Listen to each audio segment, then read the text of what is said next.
Welcome back to Pusong Pinoy sa Amerika. We are now at the Philippine Consulate General Office in San Francisco, and we have a guest who will give us general information and insights on current trends of Filipino immigrants and the type of services that they are providing to our kababayan.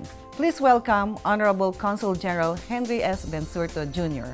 Welcome to Pusong Pinoy sa Amerika, Conjen. Hi, Lou. Thank you for giving me the opportunity to engage on these consular issues. Also, isang maalam na pagbati po sa inyong mga tagapakinig. Oo. And umpisahan mo natin sa passport, no? I understand that there are issues of delay in obtaining renewal of passports in the Philippines. Is it also the same here at the San Francisco Consulate? Do you see that trend? There were some issues back home, especially in the appointment system, which is actually expected when you're migrating to a new system. In the case of San Francisco Consulate General, we don't have the same issue here. We're operating under normal procedure.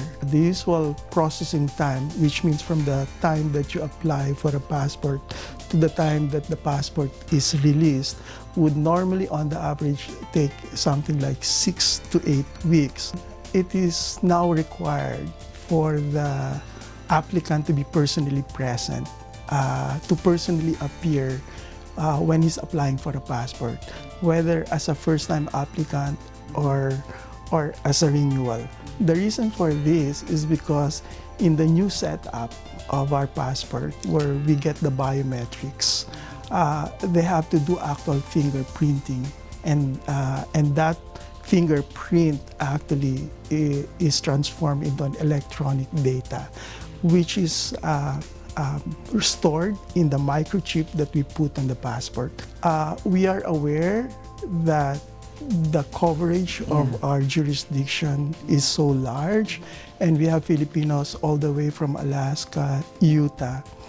To make sure that when they come to San Francisco to apply for a passport, that they will be attended on the day that they are here. Priority. We have instituted a computerized systematic appointment system. This is to make sure that when they fly, they are certain that they will be attended to on that date, and that they don't spend more than a day necessary for that application. We have clients who are hesitant to apply for a Philippine passport because your office might ask for their immigration status. Thank you, Lou. I'm glad that you brought that up because I want to make it clear in a very definitive way. And I wish to emphasize that it is not a requirement. Yeah. We don't ask the reason. We don't discriminate whether you're legal or illegal. We don't even ask that question. And it's not in the form, right? It's not in the form.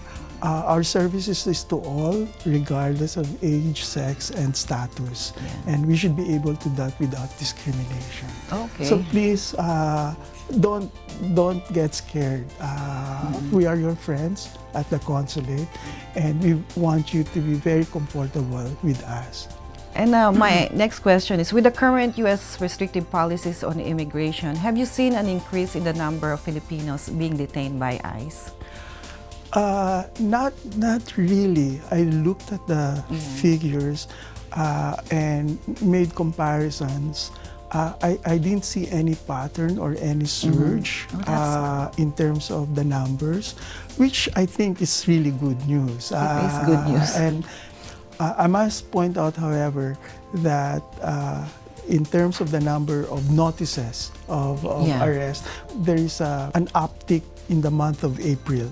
But that uptick, however, in terms of notice of arrest and detention, that has to be analyzed further because they're not necessarily for purposes of deportation. Okay, let's get clarification on that one. What you're saying is there is an increase in the number of Filipinos being arrested, but not necessarily being deported. You know why? Because we have educated them, especially yes. through your office and Yes. also through this show about their rights whenever they're arrested. Not necessarily that they're going to be deported. Diba? Indeed, and I Yeah. pay tribute to your profession for doing that. Thank you so much. Now, what type of assistance may deportees expect from the Philippine consulate? Are they classified as distressed Filipinos? Yes, any Filipino, regardless of age, sex, status, for us, who needs help, will have to be provided assistance. That's how we classify. A person who is to be deported, as soon as we are notified by the law enforcement agency, we normally extend the appropriate assistance. And it always starts with the verification by calling, getting in touch with the law enforcement agency, and at the same time, requesting access to the individual, just to make sure that the individual is properly treated, that he's being accorded the due process that is normally accorded to anybody here within the due process system of this country. Now, how can a relative in the Philippines contact your office to seek assistance on locating their family member who is missing? We can be contacted through a number, and we also have a duty officer's number, which means that that number should be available 24 hours and even during weekends.